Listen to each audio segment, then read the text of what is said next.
Hello and welcome to the official podcast of Palate Exposure, featuring Ilona Thompson, a podcast for those seeking the ultimate in wine, food, and travel. Each week she interviews winemakers, chefs, celebrities, and a variety of guests that shape the way we enjoy life.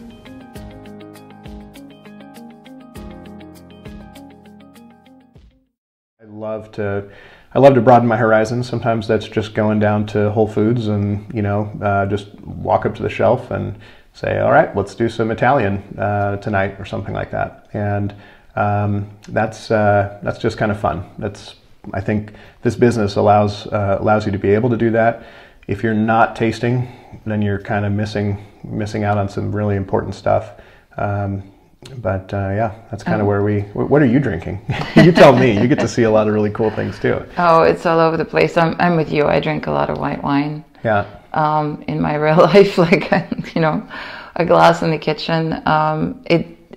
Oddly enough, I started out with very heavy reds, Cabs, Syrahs, Merlot, that sort of thing. And now my palate has swung in the other direction. I like pretty lighthearted wines. That's good. And I think you inadvertently gave a really sage piece of advice to the consumer, because a lot of people are, it's a very enormous and it's very confusing realm for a lot of people that are trying to kind of find their way, find their stride, their palates.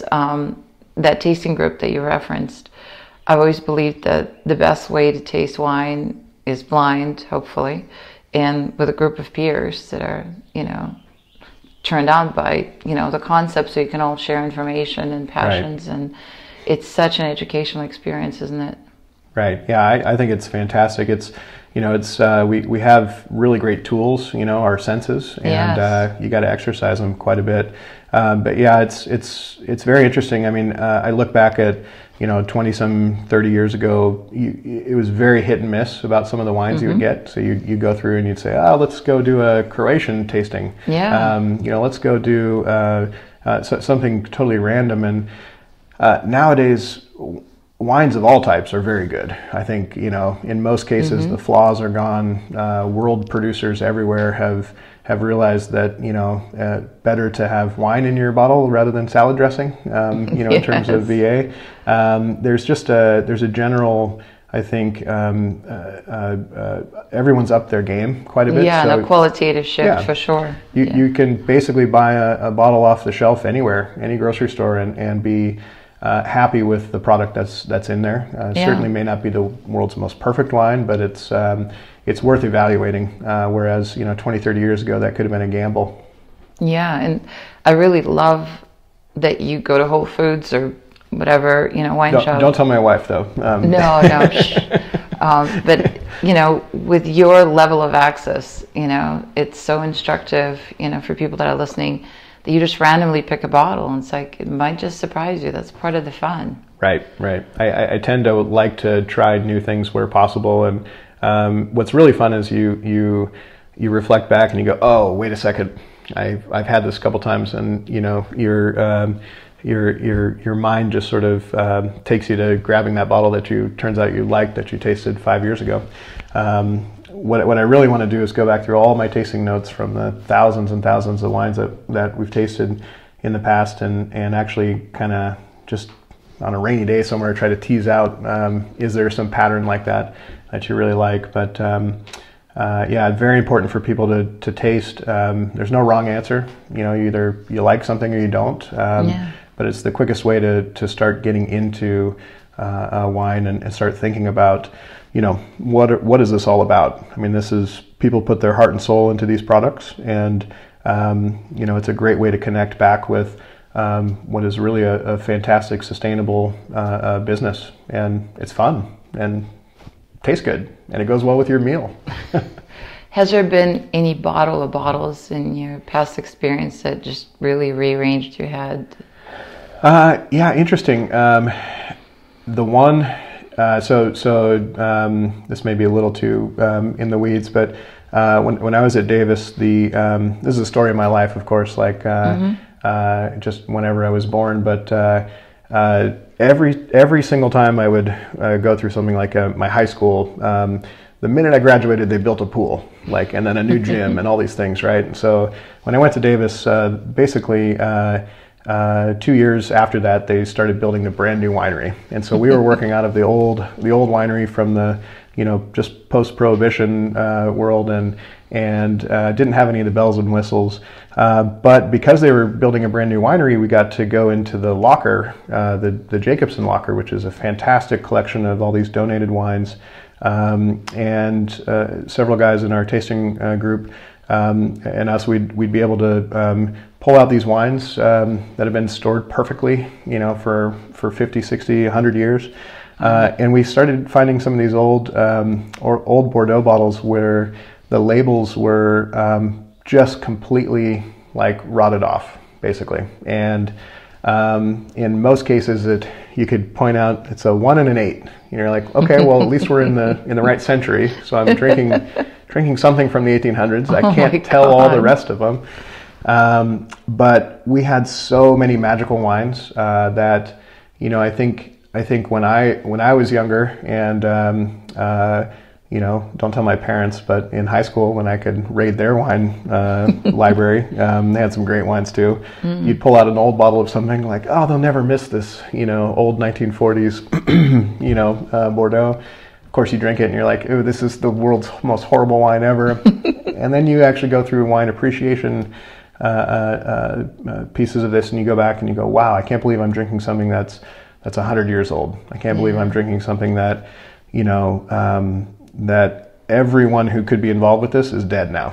Like, that's just a fascinating concept. But there were a few light bulbs that went off in tasting, somebody's old trial from grapes from Fresno in 1960, and it's like, wow, that's horrible, and you just pour it right out, and it's just fun. Like, you never get a chance to see that much cool stuff. But I think I like to splurge occasionally. Yeah. Find a really nice bottle of wine, maybe even spend money on it.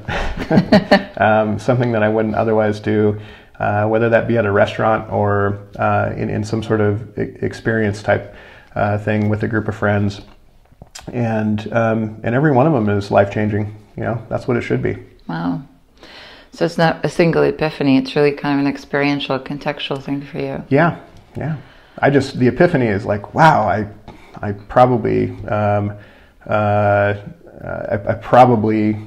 didn't enjoy some of those wines that I was having before I understood what I was tasting. And that sort of forces you to think more about it, which I think is cool. Yeah.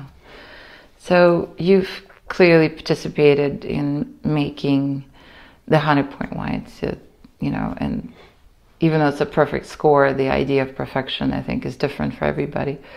So if you were to create a perfect wine, like in your mind, what would it be like? What properties would it have? Yeah, it's interesting that, there's never one perfect wine. I think even the people that we have these 100-point wines with would never say, I've achieved it, like this is, everyone who's interested in that goal is looking for the next level every time. So even they aren't satisfied with a score like that, or the finished product, or tasting it a year later or 2 years later. They're always going to find something they're not happy about, which is cool. We're I think a lot of eccentric people are like that as well. Mm-hmm. You can always find a fault in something, even if it's deemed perfect. Mm-hmm. What I look for out of a wine that I really enjoy, my scale of what I look for may not be a Parker 100-point wine, but or a different reviewer to not give fair review time for everybody. But but I think a well put together wine has to have a lot of components. It's got to have it's got to be in the category first off, right? It's got to have all the things you'd think about for a top end wine. And then it's got to have a little bit that it's leaving on the table. It's got to keep you wanting a little bit more. When we talk about Cabernet, some of the world's best wines, they're deemed the best wine 2 or 3 years, 4 years after they're bottled. You open that up 10 years later and you go, wow, that's really magical. That's that is a great wine. That is a fantastic wine. I would love to see more reviewers go back to their old scores and then pull that wine back out 10 years later and say, did I get that one right? And when you do taste those wines, they really are magical. There's something about that. I don't think I'll ever be able to put my finger on what that is. And, you know, I think that's the fun part, is it should be different all the time. I don't think there's one specific character that makes a wine perfect, other than you absolutely love it, and there's no buyer's remorse, of course, and it really sings to the producer or makes a connection to the people that were involved with it. Is age worthiness one of the important characteristics, and can you tell when tasting the wine whether or not it possesses that? Like, yeah, you know, it's tricky. A lot of people will say that it's hard to predict that. Yeah. I wish I could hang on to wines long enough to be wrong about those things. Yeah. I think as I get to taste a lot of really brilliant wines from people who have cellared them properly, who have, you know, curated their collection perfectly, there is an age-worthy character certainly out of a lot of the cabs that we produce. I'm happy to see that some of the critics are coming back towards that direction. I think there was a time where some of those wines were more short-lived that saw those high scores, but nowadays there's a bit of a swing back towards an elegance and an age-worthiness, which tend to be very well linked.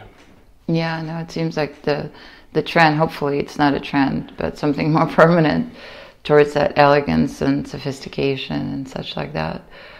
So you manage quite a few vineyards. Do you also have your own that you... I do not. You do not? Yeah, this is great. My wife and I bought a property 7 or 8 years ago, and we planted fruit trees, which is great. So, you didn't want to do vines, huh? You don't take the homework home. She's in the business as well. We try not to talk grapevines at home. You know, like we try to keep business at work. And you know, we have a few acres of land, and I could certainly plant some. But you know, it's interesting to me. I think, you know, one day I'm sure we'll own a vineyard here. It's not an absolute goal for me to do.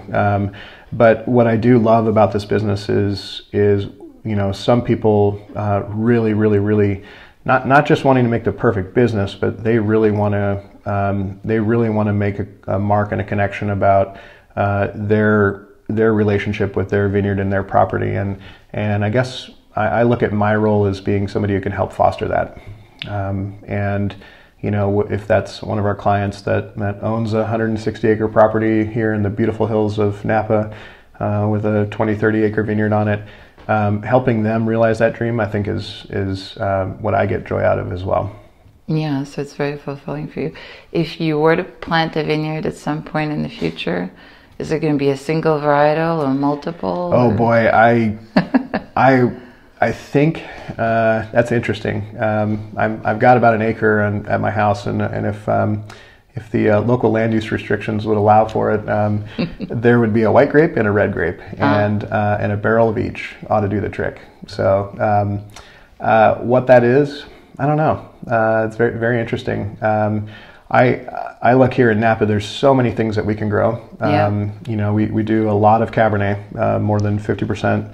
In this county as Cabernet, and it's really fantastic. But there are so many other things that we can produce here. It's great. I look back at, I haven't planted a new Chardonnay vineyard in a very long time. And one of our clients just bought a very prominent Chardonnay producer in Napa, and we'll be planting Chardonnay back, which is like great in an area where it has the pedigree. It's there. It's one of the best Chardonnays I can point to. That's Stony Hill Winery,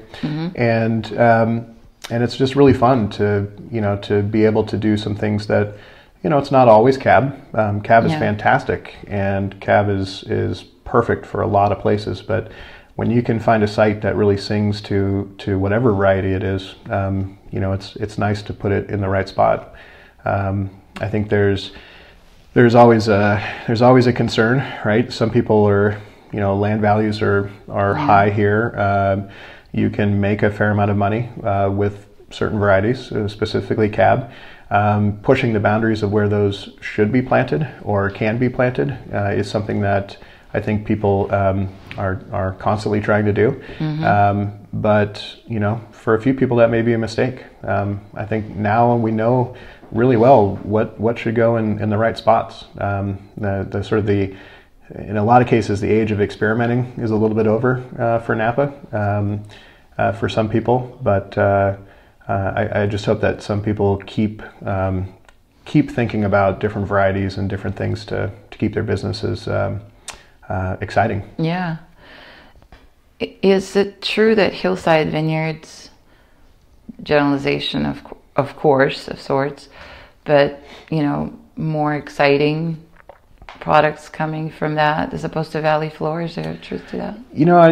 I look at that as a little bit. That's a tough one. I think there's a lot of context there. Okay. So you look at somebody who may have owned a Valley Floor piece for a long time. It may be a giant winery that makes 100,000 cases of a wine that isn't marketed as a place or it's just Napa Valley, for example. If you were to go down to that vineyard on the Valley Floor and apply the same types of resources towards farming it and making that wine, there's no reason why that wine can't be as brilliant as the new guy on the hill, basically. Yeah. So there is some context there, and I think a lot of that comes down to to how people's perception of it is. Yeah. If there's a 1,000 case producer that has a really awesome view on the hillside, obviously people start thinking they like that better. But again, if you're able to apply the same resources and same marketing and have the same story for somebody on flat ground, there's no reason why it can't be like that. Some of the best wines around that people can point to, flat vineyards. Interesting. Yep. And there's no reason why it doesn't have to be that way. Yeah. If it's great soil and it's in a great spot, pretty much all of Napa, you'd be hard pressed to make a bad wine. I think we mentioned that already. But for some people, that it just really sings to be in a specific place. Some of my favorite vineyards are on a nice gentle slope, right here on the one we're at today. Very cool. It's a really beautiful spot. It is. It's actually quite magical just driving up here. I've heard opinions that Napa Valley, because we're such a young viticultural, post-prohibition area, it was kind of planted somewhat haphazardly. So you mentioned matchmaking, the right clonal selections, the right row orientation, all the type of stuff that you do. Do you share that opinion that Napa was kind of planted when people didn't realize what it's going to become? Kind of not very... Yeah, it's very interesting. You talk to a lot of the old folks who were around during, I guess if we think of sort of time period wise, there's the pre-prohibition time period, which was, wow, this is a great place. This is just like the place I immigrated from, basically. Yeah. And here's what I want to plant here, and it's going to be Charbonneau over here, or something like I had in the old world. And and so with those parameters, they were looking for something a little bit different. And those vineyards were great. They were low impact vineyards. They were making probably the wines that they were used to drinking. Maybe not the best business decision, but how do I recreate what I used to have here? And then post-prohibition, I think it was a big shock for a lot of people around here, and a lot of what used to be in vineyard went to fruit trees because they really just couldn't make it work. Even after prohibition, there was a very, very, very big lag in our business, at least in the winemaking business. And as people went to plant more fruit trees, a lot of the same general horticultural things apply for fruit trees. It's just when you bite into a plum, you're not instantly wowed of like, wow, the tannins are amazing in this plum. So there's just didn't have to be as much focus about what you were making there. And and I look at what Warren was able to do, and sort of it was going to happen anyway, whether or not the peristation happened or not. But in the early '80s, as more excitement began to grow about Napa, people really brought sort of the second wave of knowledge about modern viticultural techniques that they got from France and from other places, and brought them to Napa and applied them, not always uniformly, but just applied them, right? And so that was sort of like the grand experiment stage where we learned what worked here and we learned what didn't. And as we look at sort of the next version of Vineyards sort of rolled into that, for us, there was a lot of scares about phylloxera in the 90s and people that made some potentially poor choices back in the 60s, 70s, and 80s. As those vineyards got replanted, people started to pull more technical stuff out and apply that to their vineyard. Now today, sort of version 3 of that is we have a huge collection of knowledge about what really works and what really doesn't.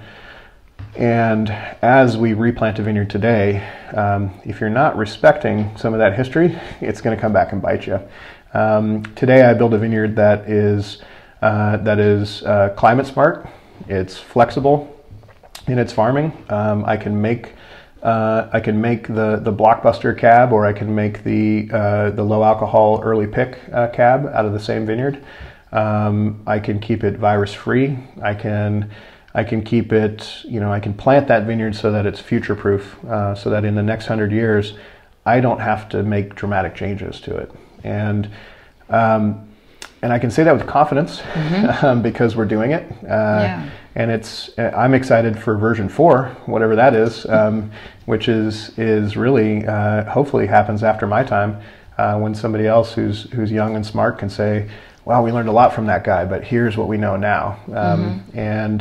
And that's going to be, that's some of that's happening right now, but I think in general we're able to make a lot of smarter decisions through technology related things, through just this general body of experience, to make very smart decisions about what we want to plant and where. How much does technology play a role? Is it monumental? Is it just kind of still moderated by the experiential part, or? It's very interesting. We'll have one end of the spectrum where, we'll have a winemaking team that could basically take one of the most complex liquids in the world. I think the complex liquid and most complex outside of blood is wine, and virtually measure everything in it. Wow. Measure it all and find out what they want out of it. And then you have the other end of it, which is I don't want to know anything about it. Just let the history guide me. Like it's easy to make wine. Let's just let the grapes speak for themselves. There should be a good medium somewhere in the middle of that, where you can take technological advances and you can apply them smartly to your business, to make a better decision and make a better decision, make a better wine. I think if you're too dogmatic about one thing or the other, you're gonna miss something big. You're gonna be lost in the numbers. You're gonna be lost in the spreadsheet. If you're too much on one end, you're gonna miss some very key metrics. If you just say that's how we used to do it in the old days, and so a healthy adoption of technology is very important, to stay consistent about what we do. So there's a lot of things you have control over, meaning that you design the vineyard and you maximize every single aspect of it. At some point, the vineyard develops its own voice. Does it usually happen consistently with the planning, or does it surprise you? I've been surprised. What's the most dramatic example? Things that should work really well, but sometimes they take a little bit longer to get there. That's usually what we see, where it's like, all the pieces came together and then, and then you run out of water or something like that, and all of a sudden it doesn't work. I don't know that there's just one. I don't have a lot of wow, we did that wrong. There are very few of those things these days. And I think you'd be hard pressed to find people doing that, at least, maybe if they've never done this before, but at least in Napa, you don't see a lot of people, scratching their head going, what went wrong? I mean, there's so much talent around here that people can help you for pretty low cost to not make mistakes. And whether that's because they know better or they've made that mistake in the past and someone else has lost a lot of money with that mistake and they've said, hey, make sure you don't do that. That happens a lot. I like to think, at least with the exposure that I get with all of my different clients, I like to think that if we've screwed up, we've already screwed up all the things we can. And so like it's this collective like snowball of stuff that we keep getting better about what we do, and we bring a little bit of experiential knowledge each time we kind of screw something up somewhere else or watch someone else do it. I have planted some vineyards based on what some clients wanted. That didn't work out so well, and I think part of our job as good viticulturists and viticultural consultants is to help steer people in making the right decision. But we've got to realize that these are other people's properties, and oftentimes there's other people involved in making those decisions. It's very hard sometimes to come out and say, hey, I told you so. But again, that's why people hire us, is we get a chance to see it in so many different forms that we keep them out of hot water from the beginning. And it takes 4 years, right? It's the fourth leaf when... Yeah, I mean, if you do this right, it goes into production. Typically we're getting fruit in the third year in almost every case. Okay. There's, if you pushed a vineyard, you can get fruit in the second year if you really want to. There's oftentimes we're fairly restrained about where that wine goes in the early parts of the year, but routinely we're taking third year fruit, which is really its first crop, and making some of Napa Valley's best wines out of it. What is the most innovative vineyard practice that's recent, something that's exciting? It's interesting. There's always little bits of cool, exciting stuff. What I've liked, I know it's not one specific thing, but where we've advanced from a irrigation knowledge base, so how we apply water and when we apply water has, I think, been one of the biggest leaps in where we have gone.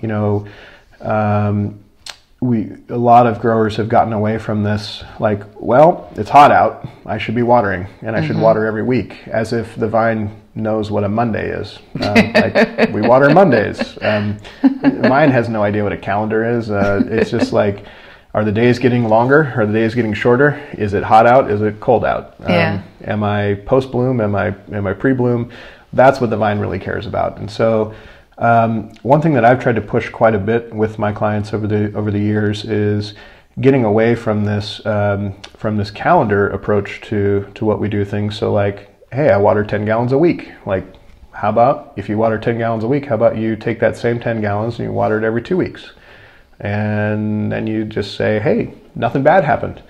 So how about you water every 3 weeks? And all of a sudden it's like, hey, nothing bad happened either. Wow, turns out I don't need to be watering this much. And just shifting like how you think about these things can be enough of a push to say, am I applying a resource that I don't need to be applying? And is it making a better wine or a worse wine?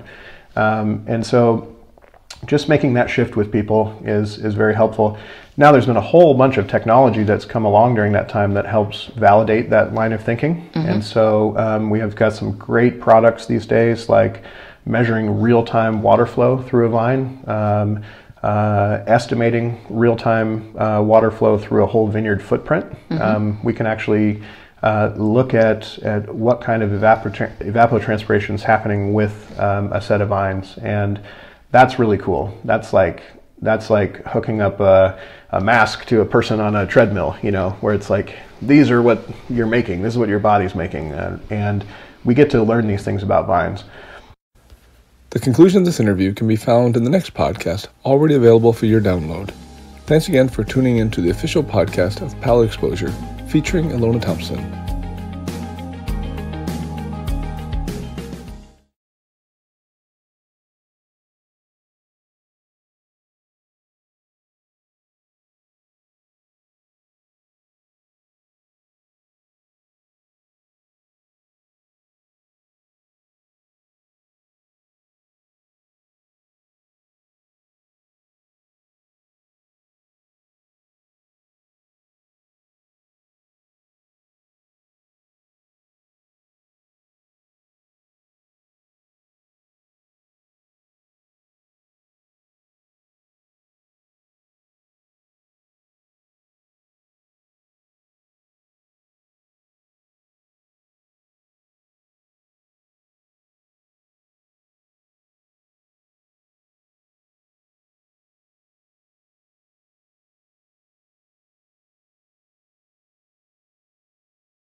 that shape the way we enjoy life.